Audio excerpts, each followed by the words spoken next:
नमो परहन्ताणम् नमो सिद्धाणम् नमो आयर्याणम् नमो उवज्झायाणम् नमो लोय सर्वसाहुणम्।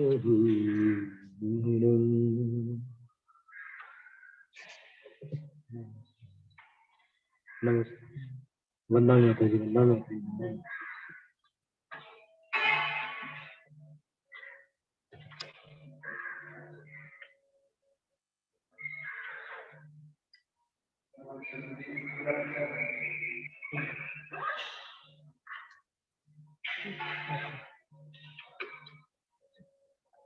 इस सप्तविध केवलियों की चर्चा थी।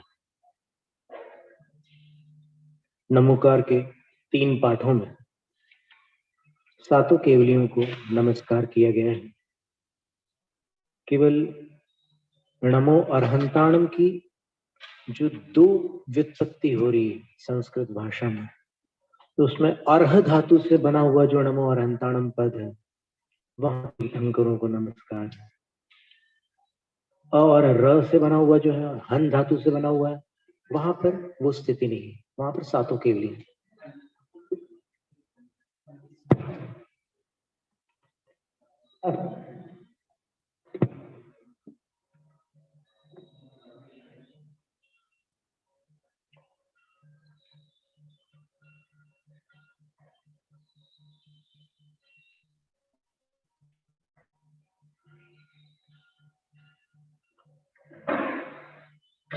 फिर इसके स्वाध्याय में मूलाचार ग्रंथ की भी कुछ गाथाएं ली गई थी।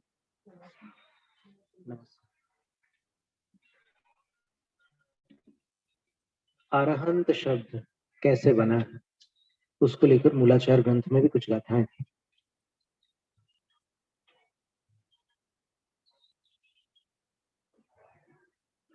रायदोष कसाई य इंद्रियाणि पंचय परिसहे उपसग्गे नासयदो नमो रिहा। ये हमने आर्य छंद में पढ़ दिया, वस्तुतः अनुष्टुप छंद है। रायदोष कसाय इंद्रियाणि पंचय परिसहे उपसग्गे नासयन नासयतो नमो रिहा। राग, द्वेष, कषाय, 5 इंद्रियां, परिसर और उपसर्ग, इन सब शत्रुओं को जीतकर समाप्त कर देने वाले अरहंत हैं, उनको मैं नमस्कार करता हूं। मूलाचार गाथा 504। इसके बाद देखिए अरिहंत शब्द कैसे बना है। अरहंत शब्द अरिहंता तीर्ण वचन।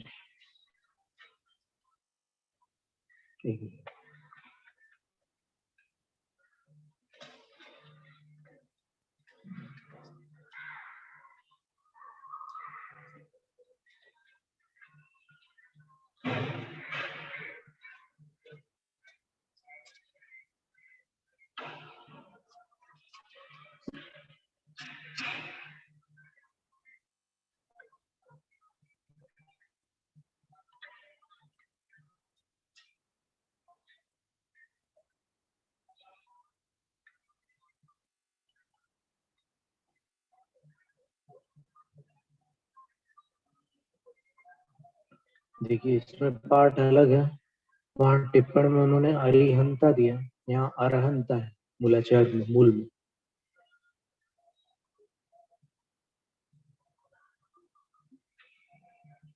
अरिहंति नमोकारम अरिहा पूजा सुरतमालोए रजहंता अरिहंतिय अरहंता तेन उच्चन्ते। अरहंत इस कारण से कहे जाते हैं। किस कारण से? नमोकारम अरिहंती, क्योंकि वो नमस्कार के योग्य होते हैं। ऐसे नमस्कार के योग्य कि जैसा नमस्कार अन्यत्र शक्य नहीं है, उन्हीं के प्रति वह नमस्कार किया जा सकता है। इसलिए पंच नमस्कार कहा है। अगर सबका नमस्कार समान होता तो प्रारंभ में एक नमो लिख देते और फिर सबके साथ जुड़ जाता हूं। लेकिन 5 नमस्कार पांचों के लिए यथा योग्य विनय का सूचक है। नमो अरहंताणम में वो अरहंत का ही नमस्कार है, नमो सिद्धाणम में वो सिद्ध का ही नमस्कार। इस तरह पांचों में उनके लिए प्रतिनियत नमस्कार। जैसे आठों द्रव्य से आप इनकी पूजा करते हैं, लेकिन अरहंत की पूजा करते समय आपके भाव अलग होते हैं, सिद्ध की पूजा के समय आपकी विनय अलग होती है, और आचार्य की पूजा के समय अलग होती है, उपाध्याय के समय अलग होती है, और साधु के समय अलग होती है। तो ये भेद पड़ता है। पंच नमस्कार। अरिहंत की पूजा में भी अधिक भाव, आचार्य की पूजा में ये तो कभी अपने भाव भक्ति की धारा है, जब जैसी बन जाए वैसा। पर अपन गुणों की अपेक्षा से विचार करें तो गुणानुराग वो भक्ति है। तो उस अपेक्षा से देखेंगे तो अनुराग जिनमें अधिक गुण होंगे उनमें अधिक होगा। फिर देखिए, अपना जिनसे घनिष्ठ संबंध होता है उनके प्रति सहज रूप से एक भावना आई जाती है, वो एक अलग विषय है। अब आचार्य में फिर अनेक भेद बन जाएंगे। एक आचार्य के प्रति जो भावना आ रही है वो सबके प्रति नहीं आएगी, ऐसे विभाग हो सकते हैं। तो जो नमस्कार के योग्य होते हैं वे अरहंत उस कारण से कहलाते, योग्य होने के कारण अरहंत कहलाते हैं। अर्हति इति अर्हन, किम अर्हति, कम अर्हति, काम अर्हति, तीनों प्रकार की योग्यता है ना उनमें। तो वो 3 पद, स्त्रीलिंग, पुल्लिंग, नपुंसकलिंग, तीनों प्रकार की ऐसे क्रियापद तो अर्हति रहेगा, लेकिन कर्म जो है वो स्त्रीलिंग, पुल्लिंग, नपुंसकलिंग 3 रूप हो सकता है।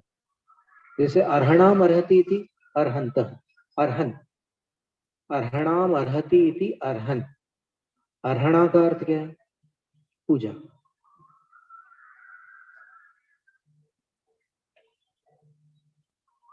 नमोक्कारम अर्हति, नमोक्कार जो है वो क्या है?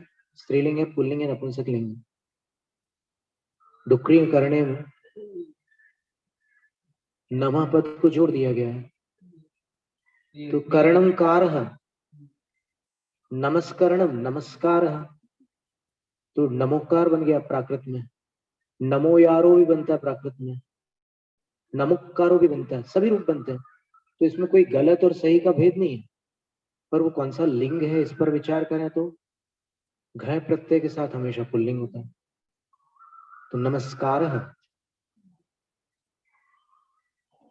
उसको द्वितीया के एक वचन में नमोकारम बनाया है, नमस्कारम अर्हति इति अर्हन। फिर और किसके योग्य होते हैं?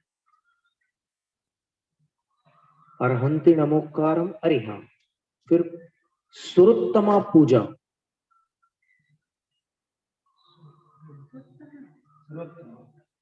सुरोत्तमा प्राकृत में बढ़ रहा है। लोके स्वराणाम उत्तमा प्रधाना,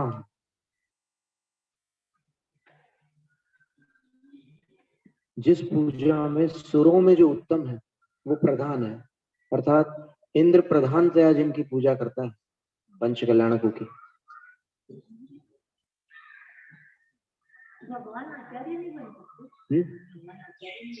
भगवान आचार्य छद्मस्त पद है और वो सर्वज्ञ पद है।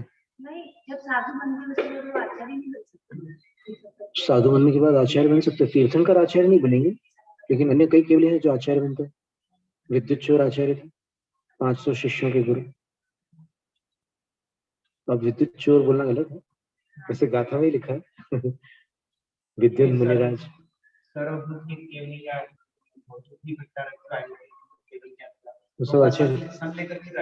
ज्योति भट्टारक तो आचार्य थे ही। तो हम आचार्य के अवसर होंगे तो शिष्य कैसे करेंगे? क्या क्या आचार्य को श्री केवल ज्ञान हो गया, बाकी शिष्य क्या करेंगे? शिष्यों को तो और बड़े गुरु मिल गए, परमात्मा मिल गए गुरु, उनके गुरु परमात्मा हो गए, कितनी बड़ी बात। आज अपने गुरु पे एक आचार्य पंडित की उपाधि मिले, उसका दिवस मनाते कितने खुश होते हैं। जितने गुरु आज भी पांचों परमेष्ठियों को भगवान कहने में कोई आपत्ति नहीं, लेकिन भगवान शब्द लोक में परमात्मा के अर्थ में प्रचलित है। उस रूप में अगर भगवान कहोगे तो फिर वो अंतरात्मा को परमात्मा स्वीकार करने का दोष कहलाएगा। और भावी नए से तो निगोदिया जीव भी सिद्ध है, इसलिए वो कुतर्क यहाँ काम नहीं आएगा। समझ में आ रही बात? कितनी 24 अभी निगोद में पड़ी हुई है जो आज तक कभी बाहर नहीं निकली। कितने निगोद से निकलने वाले ऐसे जीव हैं जो 6 महीने 8 समय में 608 जीव बाहर आते हैं। उनमें से कुछ ऐसे भी हैं जो तीर्थंकर बनने वाले हैं।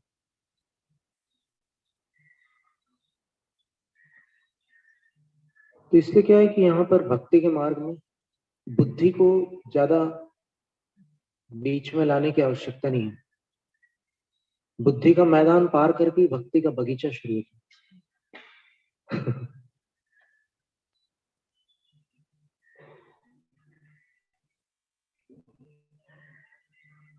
बल्कि बुद्धि का रेगिस्तान कह सकते हैं मैदान के बदले, क्योंकि तर्क कुतर्क जो होते हैं वो अंततः करने वाले को थका डालते हैं और संलेखना के समय कोई काम नहीं आता। केवल भक्ति की मिठास, वो रस वही रह जाता है। अभी जब तक शक्ति है आपके पास तब तक आपको हो सकता है भक्ति का महत्व समझ में ना आए, लेकिन जब शक्ति क्षीण हो जाएगी तब अकेली भक्ति काम आएगी, बाकी सब चीजें पीछे छूट जाएंगी। इसीलिए आचार्य ने प्रत्येक अध्याय के प्रारंभ में और अंत में मंगलाचरण किया। कई ग्रंथों में आप देखेंगे तो आचार सार हो, प्रश्नोत्तर श्रावकाचार हो, मूलाचार प्रदीप हो, ऐसे अनेक ग्रंथ आपको मिलेंगे। प्रारंभ में और अंत में दोनों समय मंगलाचरण किए। जीवकांड में भी 24 अध्याय में 24 बिल्कुल। तो वो अपने को जीवन में भी वो शिक्षा मिलती है कि परमेष्ठी नमस्कार मंगल होता है।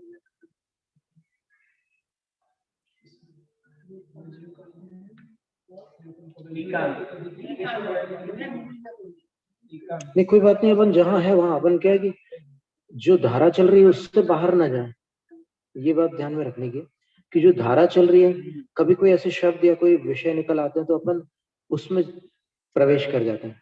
तो वहां अपने को थोड़ा समय देना है और मूल धारा में अधिक समय देना है। तो उससे अपनी विशुद्धि जो है वो अनंत गुणी होगी और असंख्यात गुणित निर्जरा होगी स्वाध्याय से।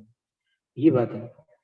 तो ये जो नमोकार की बात चल रही है, आई मंगल करणे सिस्सा लहु पारगा हवन तुत्ति मज्जे अवोच्छित्ति विद्या विद्या फलम चरिमे।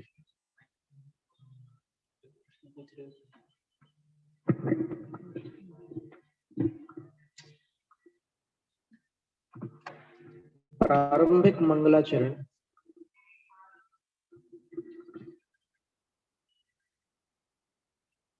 शिष्य को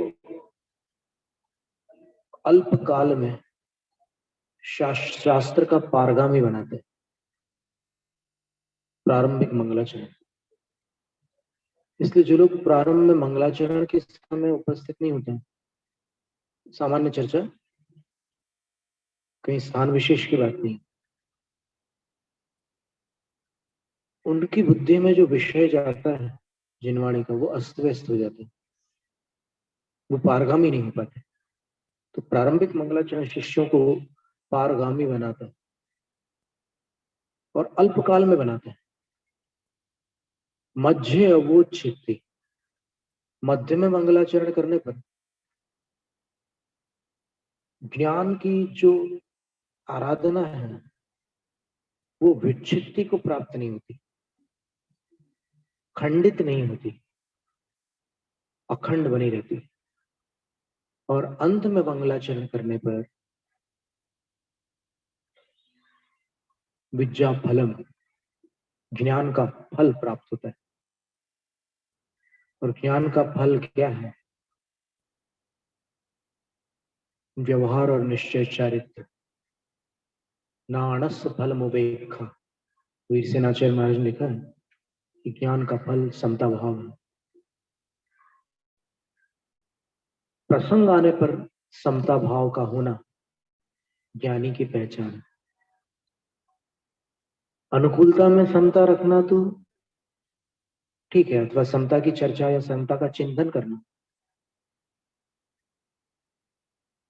अपेक्षाकृत सुगम है, लेकिन प्रतिकूलता में समता रखना ज्ञान का फल है।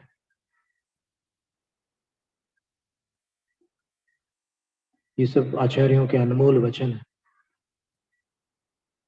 उन्होंने ऐसे ऐसे रत्न दिए हैं अपने को, कुछ उनकी साधना के अनुभव से निकले हुए रत्न, कुछ पूर्वाचार्यों की परंपरा से प्राप्त रत्न। क्योंकि प्रत्येक आचार्य को, प्रत्येक साधु को साधना से रत्न अलग मिलते हैं जो शास्त्रों में नहीं है। वो केवल अनुभव से ही प्राप्त होते हैं। ऐसे रत्न होते हैं, वो अलग से नहीं मिलते, लिखे हुए नहीं मिलते। चाहे वो समिति के विषय में हो, गुप्ती के विषय में हो, कोई भी हो। मतलब आप देखिए कि कौन सा भोजन करने के बाद ध्यान अधिक लग रहा है, कौन सा भोजन करने के बाद मन विचलित हो रहा है, किसके हाथ से भोजन करने पर मन शांत रहता है, किसके हाथ से भोजन करने पर मन व्याकुलित रहता है। कितने भंग होते हैं ये, और कैसे कैसे कर्मों के उदय होते हैं। 27 नक्षत्रों में से जो 12 राशियां गुजरती है, उनमें ज्योतिष शास्त्र के अनुसार हर महीने 5 दिन ऐसे आते हैं जब अपना मन स्थिर नहीं होता है। तो उन 5 दिनों में आप पहचान सकते हैं। वो 5 दिन आप देखेंगे तो आपको समझ में आएंगे कि ये 5 दिन है। फिर उस समय फिर अन्य कर्मों का भी तालमेल रहता है। कभी अंतराय कर्म का बल होता है, कभी असादा का बल होता है, कभी अस्थिर नाम कर्म का बल होता है, कभी और कोई अशुभ कर्म का बल होता है। तो एक जैसे फल नहीं होते, लेकिन आकुलता और बेचैनी उत्पन्न होगी उसमें। तो उस समय अपने को क्या करना? उस समय प्रतिक्रिया के प्रति सावधान रहना।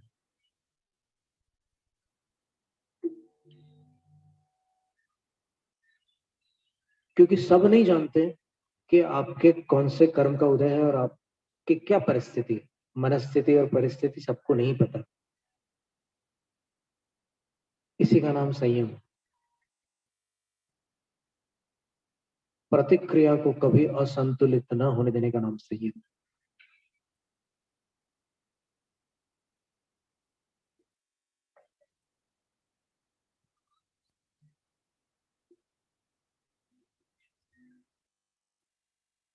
अपन कर्मों को जीतने निकले हैं,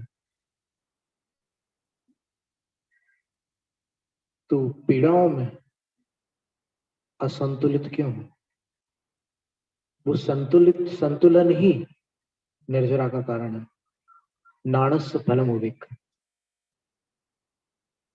ये ज्ञान का फल है कि आप विपदा में संतुलित रहते हैं। संपदा में तो ठीक है।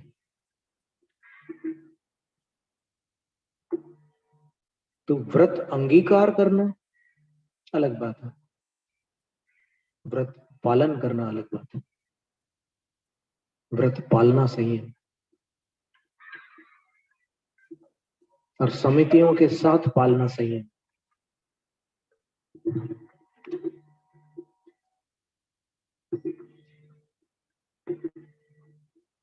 तो ये अरहंत उसके योग्य होते हैं।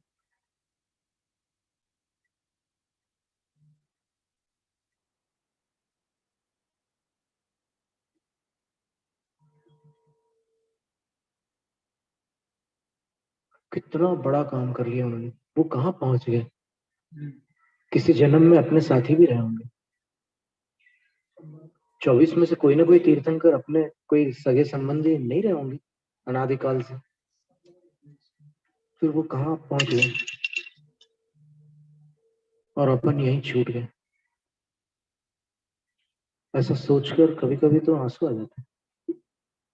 उन्होंने संकेत भी दिया था अपने को कि चल अभी अवसर है, निकल ले, और अपन ने कह दिया कि आता हूँ, और आता हूँ मैं अपन यहाँ पंचम काल में आ गए।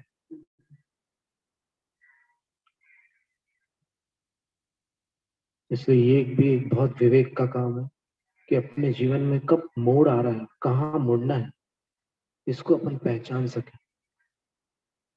तो ऐसी बहुत सारी प्रार्थना है भगवान से करने के लिए, क्योंकि अपने को बहुत सारी जरूरतें हैं इधर बढ़ने के लिए, मोक्ष की तरफ। तो ऐसी भी प्रार्थना कर सकते हैं कि भगवान जहां पर मोड़ आए तो मुझे मुड़ने का विवेक देना, ये भी प्रार्थना है। जहां समता का अवसर आए तो मुझे सजग रखना।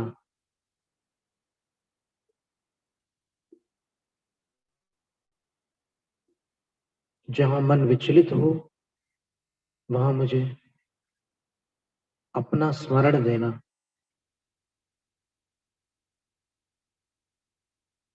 ऐसी कितनी प्रार्थनाएं हैं।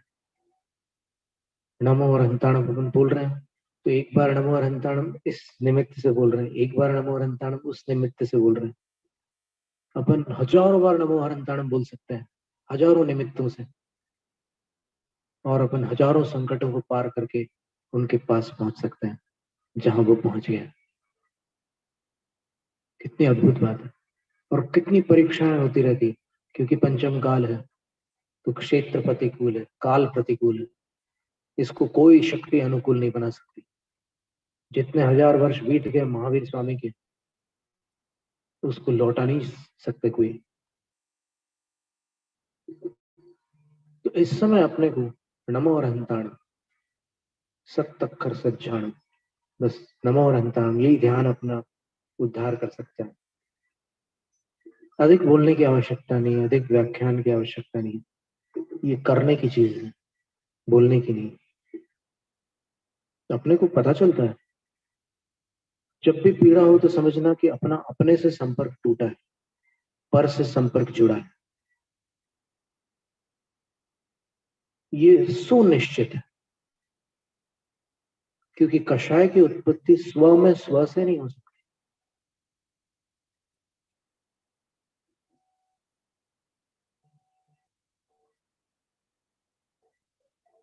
अत्यंत सौख्यवान आत्मा, जो अत्यंत सौख्यवान है, उसके ध्यान से क्या दुख हो सकता है? वो संभव ही नहीं है। अग्नि के पास पानी जम सकता है?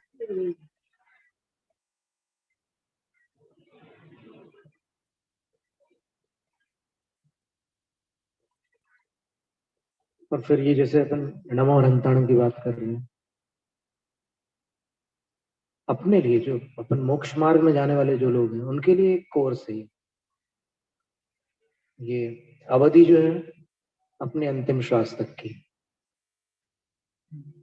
वो फाइनल एग्जाम है। वहां पर अंतिम श्वास तक की अपने को अवधि मिली है, जिसको जितनी मिली है। कुछ जान लेते हैं, कुछ नहीं जान पाते। ज्योतिष शास्त्र में बताया है कि जिनका शनि चंद्र का नव पंचम योग होता है, शनि चंद्र की युति होती है, अथवा शनि चंद्र में त्रि एकादश या सम सप्तम योग भी होता है, उनको मृत्यु का पूर्वाभास होता है।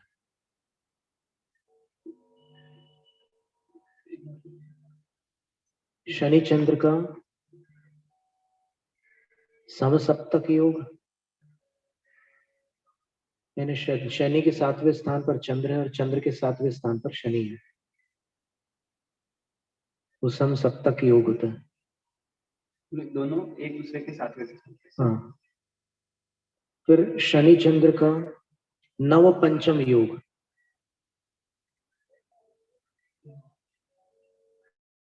एक से दूसरा 9वें स्थान पर है और दूसरे से पहला 5वें स्थान पर है। कोई भी हो सकता है। दोनों हो सकता है। फिर शनि चंद्र दोनों की युति हो, एक ही साथ हो।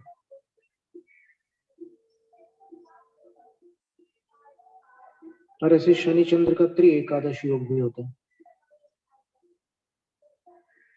तो इन योगों वाले साधु ये जान लेते हैं कि मेरी मृत्यु कब है।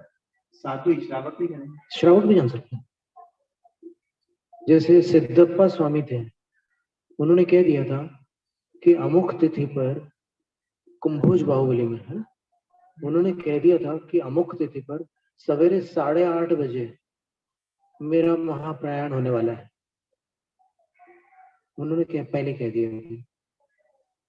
तो कई कौतुक प्रिय लोग तमाशा देखने आए कि सही में हो रहा है कि नहीं। अब वो एक महान योगी है। ये तिरिंचों में भी हो सकती है बात। ये तो पता नहीं, तिरिंचों के विषय में कहीं पढ़ा नहीं।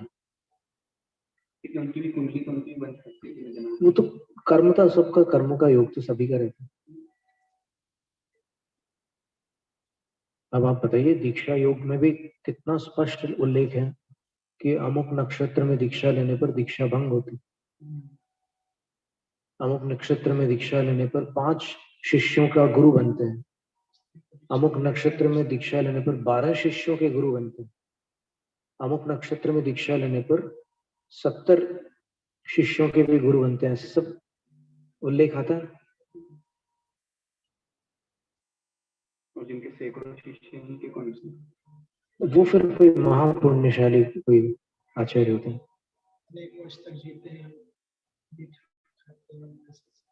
बहुत सारी बातें। हाँ, मिष्टान भोजी, तपस्वी साधु होते हैं, भक्ति साधु होते हैं, तीर्थवासी साधु होते हैं, सब वर्णन है।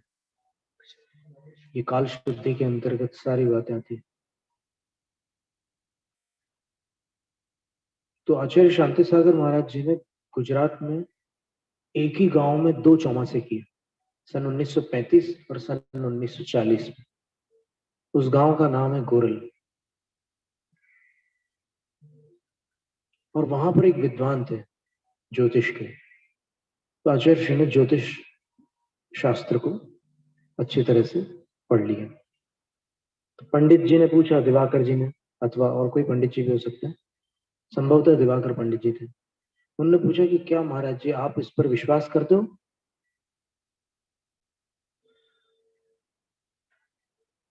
आप साधु होकर के ज्योतिष पढ़ रहे हो?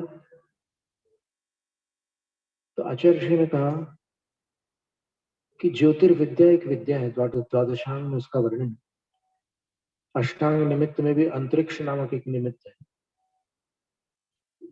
और अंतरिक्ष निमित्त में ग्रह दशा वगैरह सम्मिलित है। इसलिए ये मिथ्यात्व नहीं है, पहली बात ये है। और दूसरी बात, आचार्य होने के कारण मुझे दीक्षा देनी होती, और निर्ग्रंथ दीक्षा, जिसको वर्तमान में कई प्रांतों में निर्वाण दीक्षा भी कहते हैं,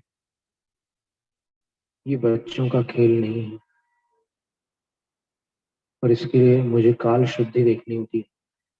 तो इसका ज्ञान अपेक्षित है। इस ज्ञान का दुरुपयोग करना, इससे उपजीविका करना साधु के लिए दोष है। तो ये भी एक विद्या है।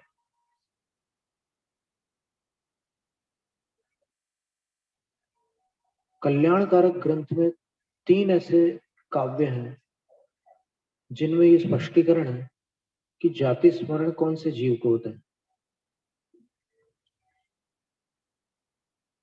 वक्रेतर प्राप्ति ही, वक्र से इतर जो ऋजु गति होती है, उससे जिसको जन्म की प्राप्ति हुई है, अर्थात जो बीच में अनाहारक हुए बिना यहाँ जन्मा है, उसको जाति स्मरण होता है। और फिर लिखा है दूसरों को नहीं होगा मोड़ा वाले। ऐसा नहीं, ये एक हेतु है, एक कारण ये है, जिनको जाति स्मरण हो रहा है उसमें एक हेतु ही है। फिर कह रहे हैं कि प्राणांत काले निर्मल बुद्धि सत्वता, मरण काल में आपकी शक्ति क्षीण न हुई हो और आपकी बुद्धि निर्मल रही हो तो भी जाति स्मरण होता है। यहाँ मोड़े की बात नहीं चल रही, ये अलग अलग कारण दिए हैं कि इन कारणों से जाति स्मरण होता है।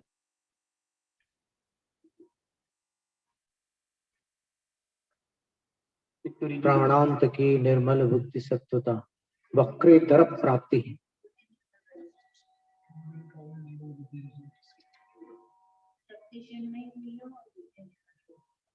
और धार्मिक संस्कार के साथ मरण होने पर वो तीनों श्लोक हम पढ़ के सुना देते हैं, क्योंकि अगर बात निकली है तो उसको पूर्ण करना अधिक उपयुक्त होगा। कि कौन से ऐसे जीव होते हैं जिनको पूर्व भावों का स्मरण हो जाता है।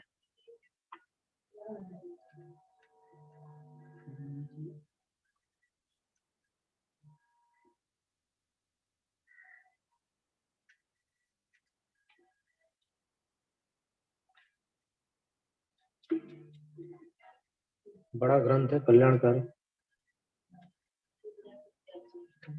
उग्रादित्याचार्य का।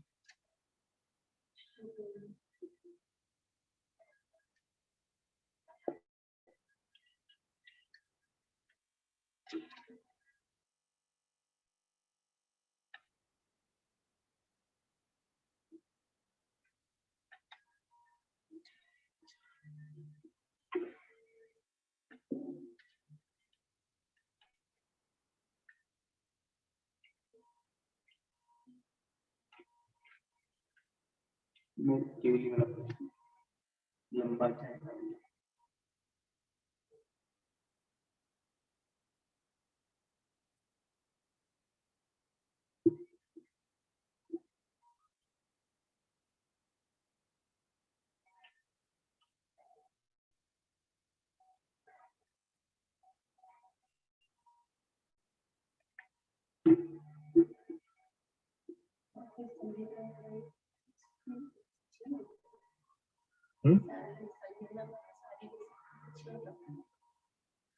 इसमें दोनों भंग बन सकते हैं, बृहद प्रत्यय क्या और संक्षिप्त प्रत्यय क्या, दोनों विकल्प होते हैं।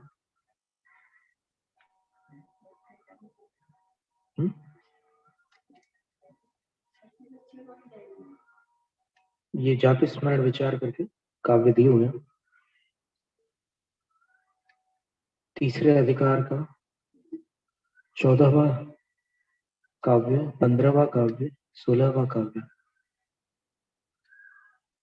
एवं हि जातस्य नरस्य कस्यचित् जाति स्मरत्वं भवति किंचन तस्माच्च तल्लक्षणमत्र सूच्यते जन्मांतरस्य निरूपणाय। जो मनुष्य इस विधि से जन्मा है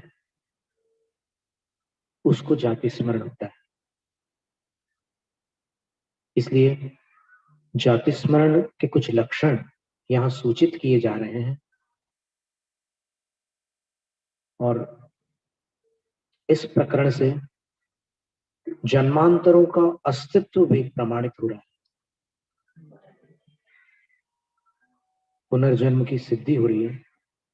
जैसे पहले कहा, प्राणांतिके निर्मल बुद्धि सत्वता शास्त्रज्ञता धर्म विचार गौरवम वक्रेतर प्राप्ति विशेषणोद्भवो जाति स्मरत्वेस्युरनेक हेतवः।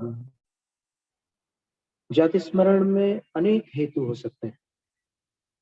जैसे एक हेतु बता रहे हैं, प्राणांतिके पूर्व भाव में मरण के समय निर्मल बुद्धि सत्वता।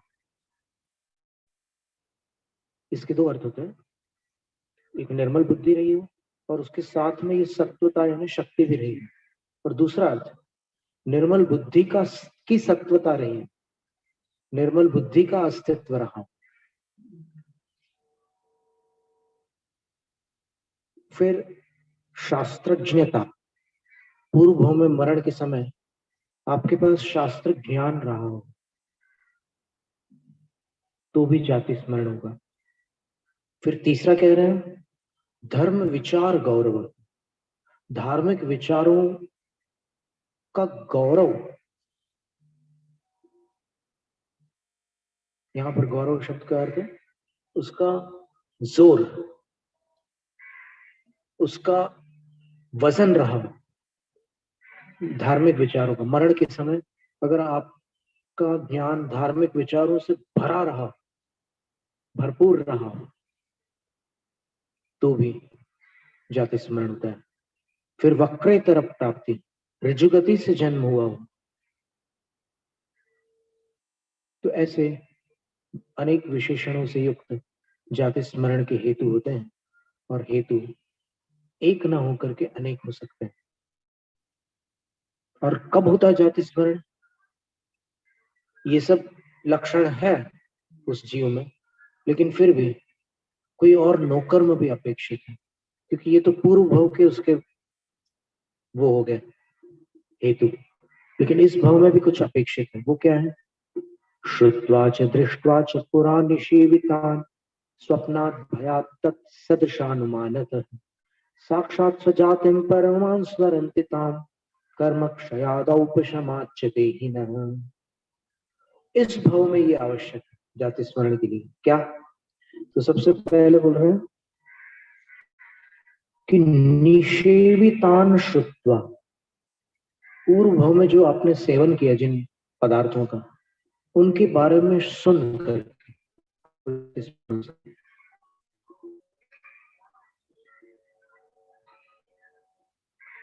दृष्टवाच, अथवा देखकर भी हो सकता है। जिन पदार्थों का आपने पूर्व भाव में सेवन किया है, उनको अगर आप देख लो तो आपको जाति स्मरण हो सकता है।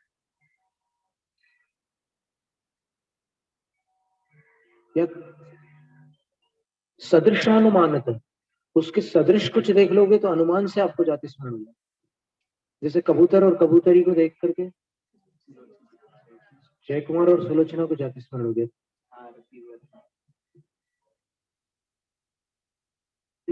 स्वप्नात्, स्वप्न से भी जाति स्मरण हो जाता।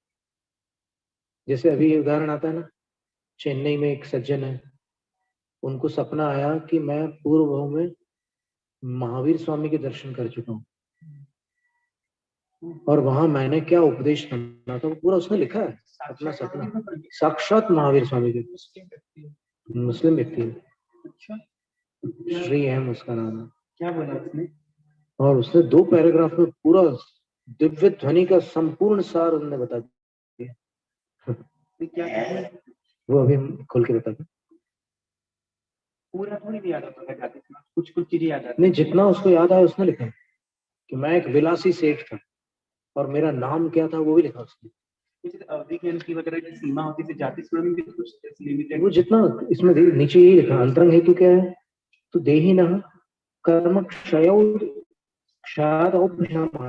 क्षयोपशम से होते हैं, कर्म के क्षयोपशम से होते हैं।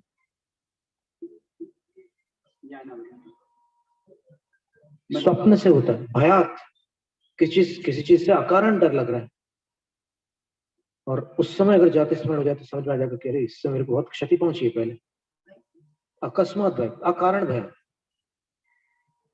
कुछ उससे नुकसान नहीं पहुंचा आपको, लेकिन डर लग रहा है उससे। और अगर उस समय आपका स्मृति ज्ञानावरण का क्षोभम हो जाए, आपको समझ में आ जाएगा कि हाँ इस कारण मुझे इससे डर लग रहा है। स्मृति ज्ञानावरण कर्म के क्षोभम से। कुछ लोगों को ऊंचाइयों से डर लगता है, वो चढ़ते ही नहीं पहाड़ पर। कई बच्चे रोने लग जाते हैं और मचल जाते हैं। कुछ को पानी से डर लगता है, कुछ को जानवरों से डर लगता है, कुछ को अंधेरे से डर लगता है। अलग अलग तरह के फोबियाज होते हैं, फियर्स एंड फोबियाज बोलते हैं साइंस में। क्लॉस्ट्रोफोबिया, हाइड्रोफोबिया, वो कुत्ता जो पागल हो जाता है वो पानी से बेहद डरता है। रैबीज में ऐसा वायरस होता है जिससे पानी से डर लगता है। तो ये सारी बातें हैं, स्वप्न से, भय से, और उसके समान किसी चीज को देखकर अनुमान लगाने से समझ में आ जाता है कि अरे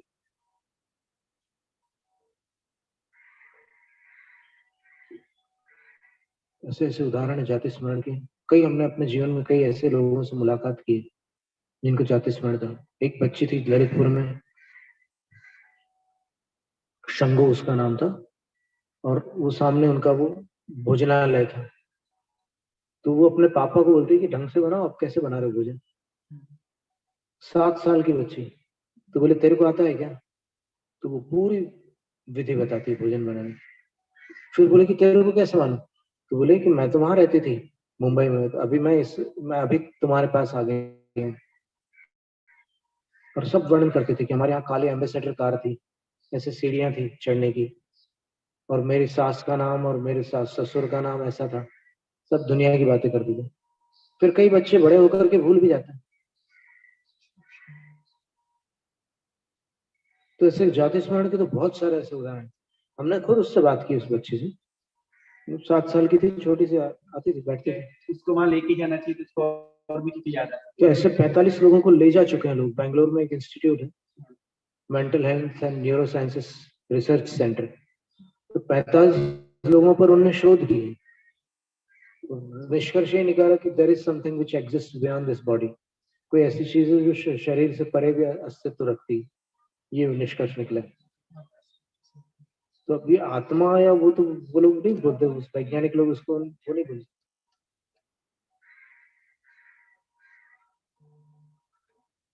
तो ये जो इस जन्म की जो घटनाएं होती है अपने सामने,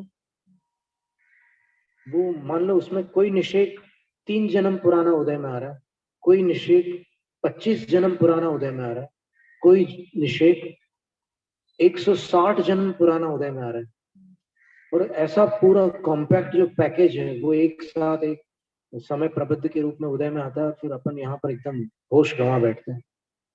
अपने को लगता है कि अपन क्या है कि उसमें चले जाते हैं कारण विपर्यास में, कि मेरी तकलीफ का कारण ये है अथवा ये है। अपन अपने छोटे से ज्ञान से ऐसे गिनती जोड़ते हैं कि इसके कारण मेरा मन अशांत है, मुझे तकलीफ हो रही है, पर ऐसा नहीं है। अपने कर्मों को ऊपर देखें, और उससे फिर अपनी करुणा बढ़ जाती है, वात्सल्य बढ़ जाता है कि देखो, ये सहानुभूति और वात्सल्य चाहने से नहीं मिलते, देने से मिलते हैं। और दे वही सकता है जिसके अंदर इतनी परिपक्वता है कि वो देख सके कि सारे जीव कितने कर्म रोग से पीड़ित हैं। जैसे एक चिकित्सक जानता है कि इसको डायबिटीज भी है, इसको ब्लड प्रेशर भी है, इसको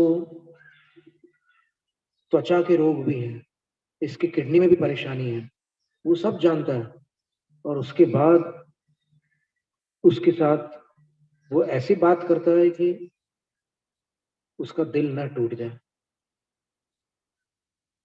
तो मोक्ष मार्ग पर चलते समय भी और गृहस्थ जीवन से ही अगर अभ्यास कर लें, जिनेंद्र वर्णी जी ने एक बहुत सुंदर प्रयोग बताया था, और उन्होंने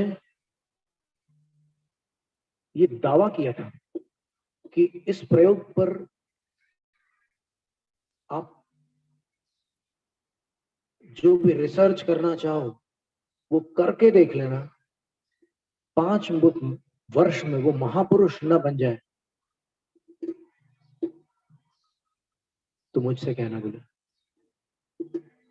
ऐसा एक प्रयोग उन्होंने बताया था, 5 वर्ष में वो किसी भी साधक को महापुरुष बना सकता, वो चाहे ग्रस्त हो या फिर सन्यासी हो। और वो प्रयोग ये था कि आप अपने हृदय को सबके प्रति मां का हृदय बना दो।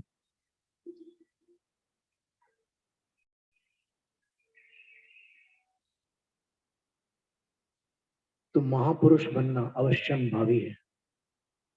ये हम जो बात बता रहे हैं आज, ये ऐसी बातें हैं जो शास्त्रों का अभ्यास करने के बाद साधना करने से प्राप्त होने वाली बातें हैं। ये बातें कहीं लिखी हुई नहीं मिलती, ये साधना से प्राप्त होती है। और बोलते हैं कि आगम की दृष्टि से देखो ना, अपन चर्म चक्षु से क्यों देख रहे हैं घटना को, आगम की दृष्टि से देखो तो पता चलेगा कि सब कर्म रोगी है। इसलिए एक भी द्वेष का पात्र नहीं, सब सहानुभूति के पात्र हैं। दोष देखने से द्वेष होता है, कर्म देखने से करुणा होती है। ये जिनेंद्र वर्णी जी के वचन। दोष देखने से द्वेष होता है, कर्म देखने से करुणा।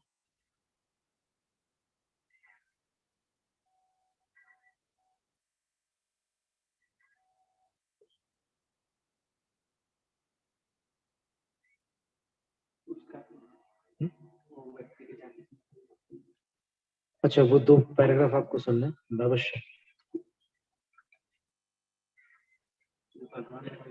हाँ, वो पूरी घटना उनने लिखी, तो आप देखिए तो सही। अपन कहाँ से आए अपने को पता नहीं है, नहीं तो फिर अपन और अधिक आश्चर्य करेंगे।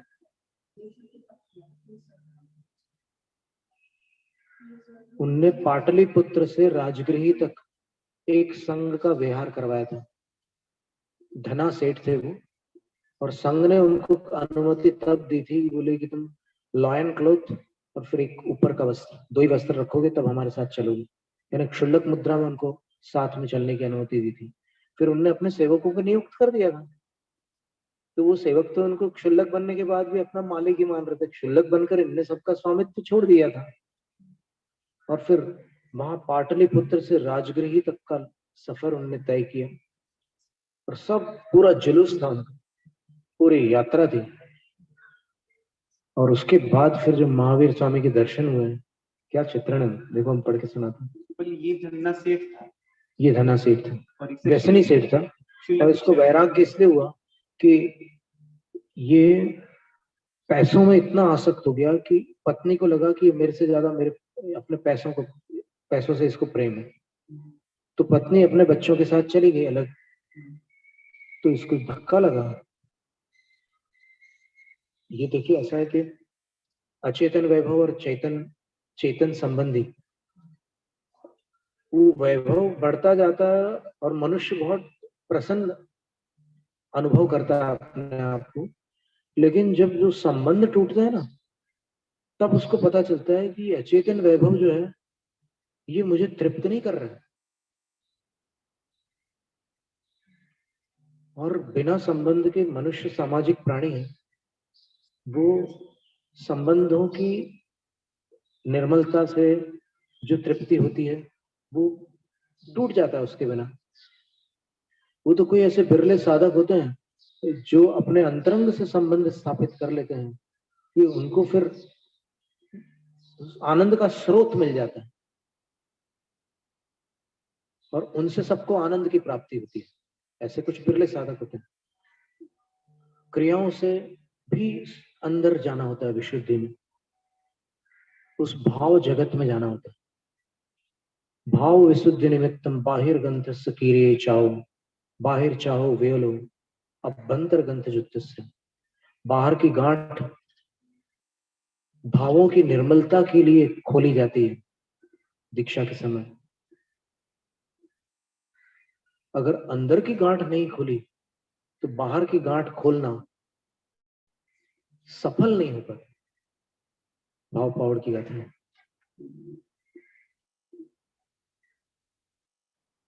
तो देखिए वो पंक्तियां,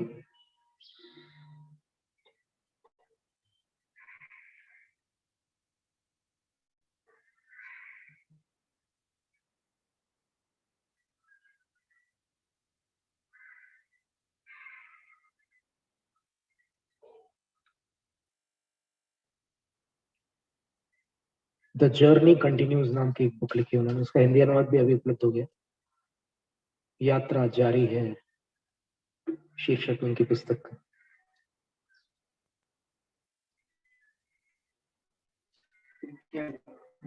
बता रहे, वो पेज खोल के ही बता रहे हैं आपको।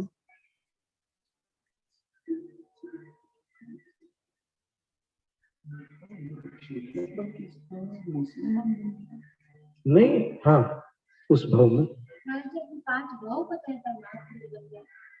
5 वर्ष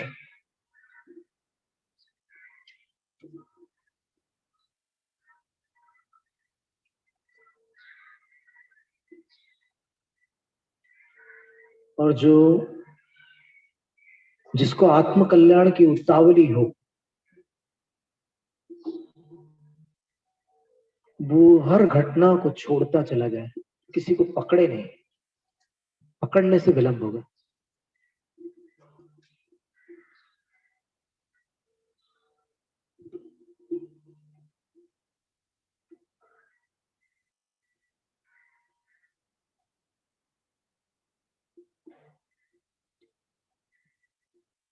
जैसे फिल्म खत्म होती है, पैरों में झंझनाहट आती है, उठ के खड़े होते हैं ना, आप सीधे सीधे निकलोगे तो फिर गिर जाओगे, इसलिए थोड़े से ऐसे ऐसे कर ले, अंतिम मंगलाचरण, तो बाहर निकल गए।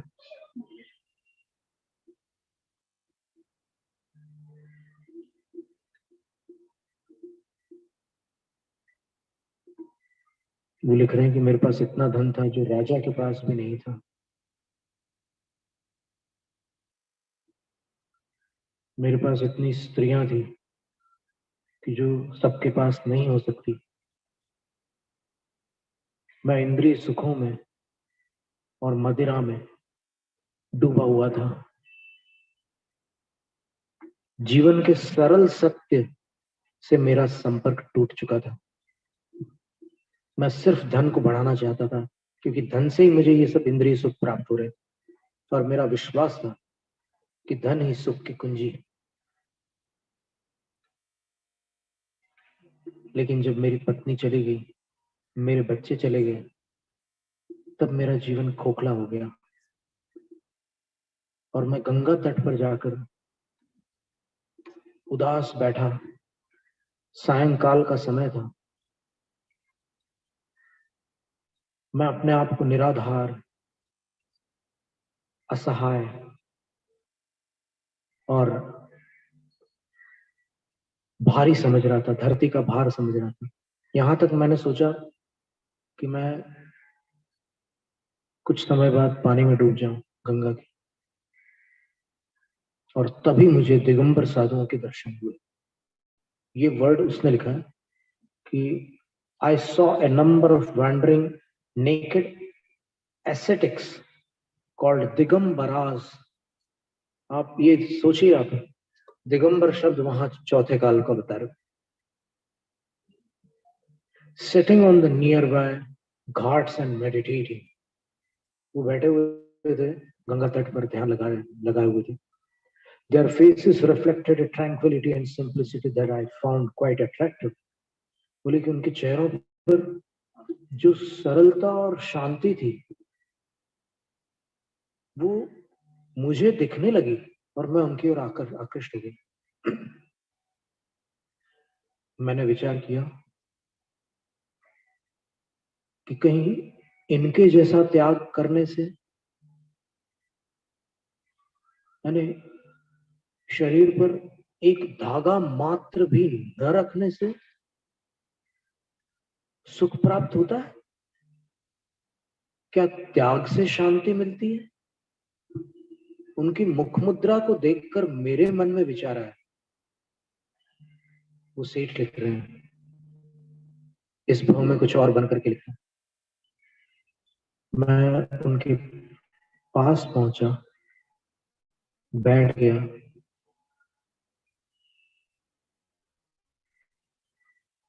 बड़ी देर के बाद उनकी आंखें खुली। वो आपस में बड़ी सौम्य वाणी में वार्तालाप करने लगे।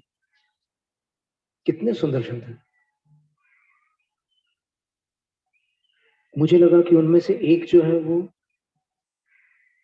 प्रमुख है, और वो कह रहे थे कि हे परिव्राजकों, हमें राजगृह के निकटवर्ती किसी स्थल पर चलना होगा। मुझे ऐसा प्रतीत हो रहा है कि वहां पर अपने एक महागुरु, जो आध्यात्मिक सफलता की चरम सीमा को प्राप्त कर चुके हैं, कुछ दिनों के लिए पधारे हैं, और उनके उपदेश इस समय सारे साधक सुन रहे हैं।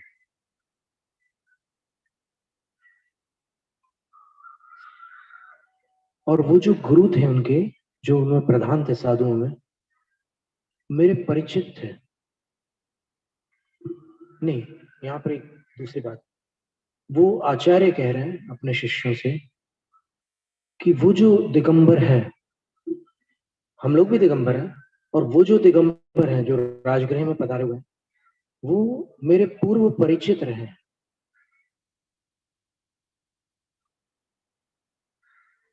और वो महात्मा पहले एक राजकुमार थे और कालांतर में एक भ्रमणशील साधु बने, और आज वे युग के गुरु बन चुके हैं। एक तीर्थंकर, ये वर्ड लिखा हुआ है, वो तीर्थंकर बन चुके हैं।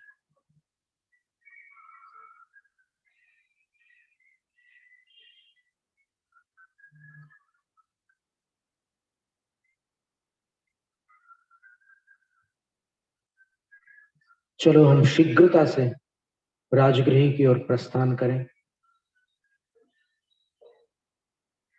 एक झलक भर उनकी मिल जाए, अथवा कुछ उनके वचनामृत अपने कानों में पहुंच जाए, बस हमें आनंद और मुक्ति का कोई ऐसा उपाय वहां से प्राप्त हो सकता है जिसकी खोज हम इतनी कठोर साधना से कर रहे हैं।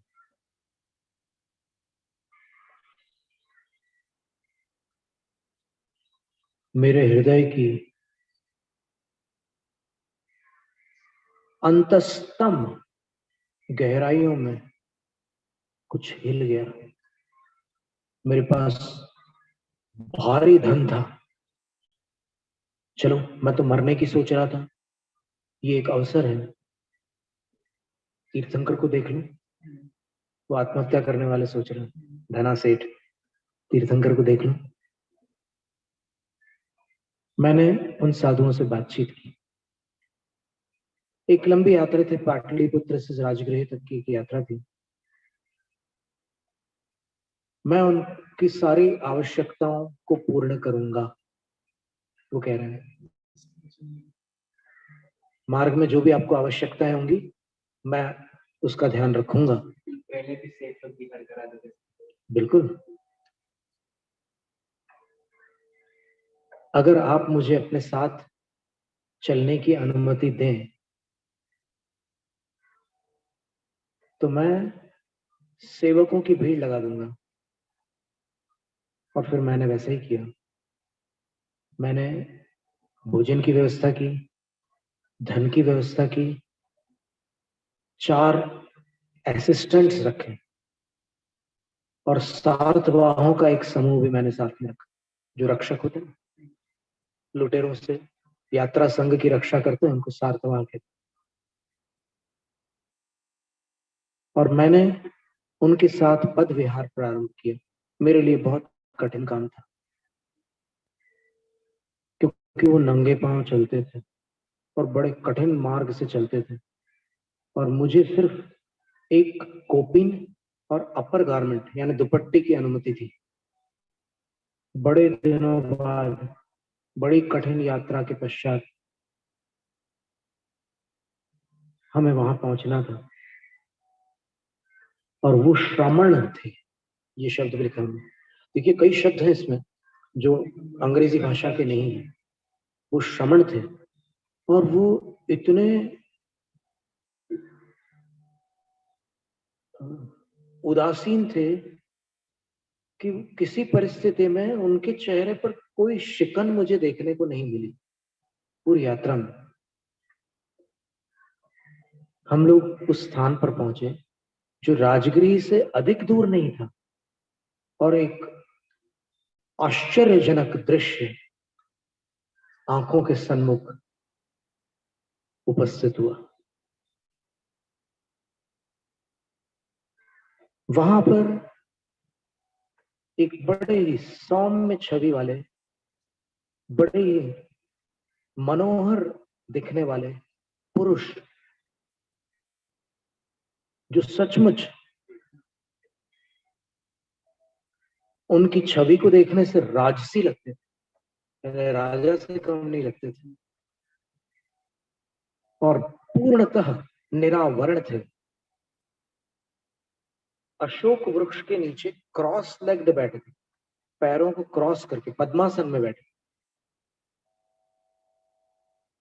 आसपास वन था,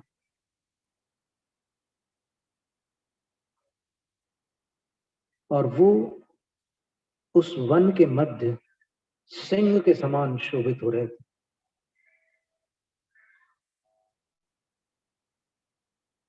और वो केंद्रीय व्यक्तित्व थे, सबका ध्यान उनकी ओर था। श्रमणों ने उनको नमस्कार किया और वो बैठ गए। अनेक त्यागी और अनेक गृहस्थ भी उनके सामने अर्धचंद्राकार आकृति में बैठे हुए थे, घेर करके।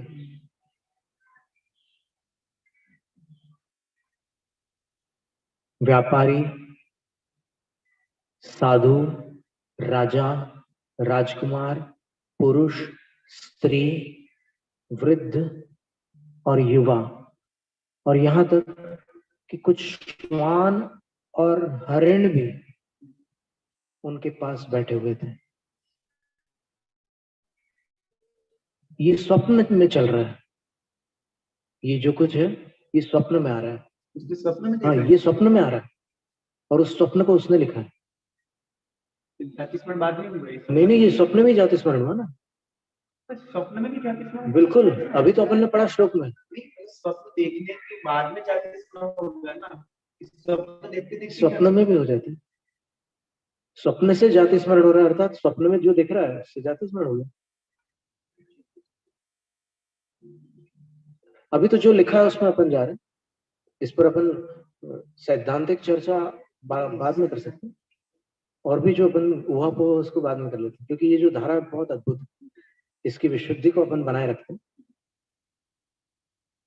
तो उनको घेर करके त्यागी, गृहस्थ, व्यापारी, साधु, राजा, राजकुमार, पुरुष, स्त्रियां, बालक, युवक, वृद्ध, श्वान और हरिण सब बैठे हुए थे। वहां सब मौन थे, वातावरण अत्यंत शांत था, और उन महात्मा की आंखें अर्ध उन्मीलित थी, यानी थोड़ी सी खुली थी। वहां की हवा भी शांत थी, एक पत्ता भी नहीं हिल रहा था। आत्मा तक छूने वाली शांति छाई हुई थी। और फिर उनके पवित्र अस्तित्व से एक दिव्य नाद प्रकट हुआ, जिसकी मैं किसी अन्य से तुलना नहीं कर सकता, क्योंकि मेरे पास उसकी तुलना के योग्य कोई उदाहरण नहीं।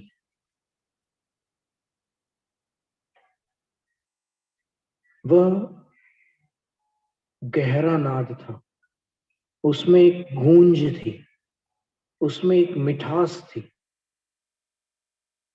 उसमें शांति थी, और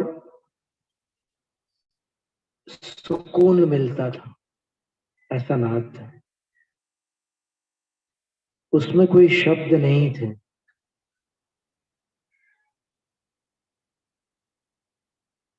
और तब भी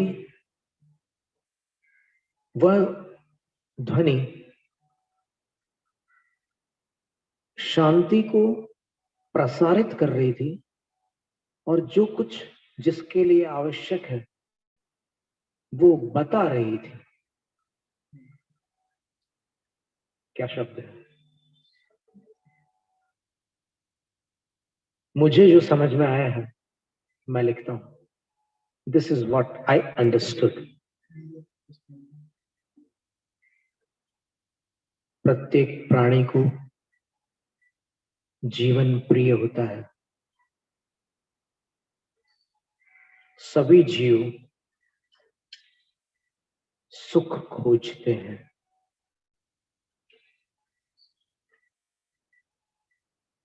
किसी जीव को ठेस मत पहुंचाओ।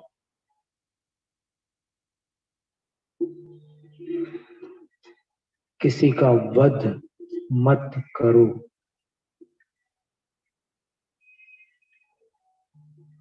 अहिंसा सर्व गुणों में श्रेष्ठ है। संयम का जीवन जियो। जीवन को सरल रखो। सत्य को छोड़ असत्य की ओर मत भटको। सबके दृष्टिकोण का आदर करो,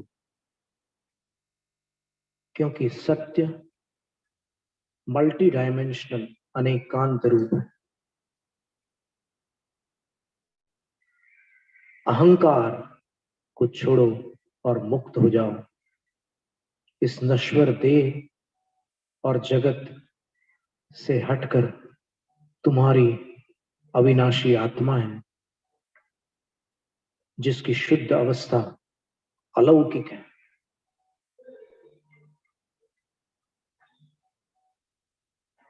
ये सारी बातें सैद्धांतिक हैं। अब जीवन में इसका अभ्यास करो, जिससे तुम्हें सत्य की अनुभूति हो सके। यात्रा लंबी है, अनेक भाव लग सकते हैं। कठिनाइयों को पार करते हुए बढ़ते चले जाओ, जब तक तुम स्वयं जिन न बन जाओ। एक मुक्त और आनंद से परिपूर्ण आत्मा।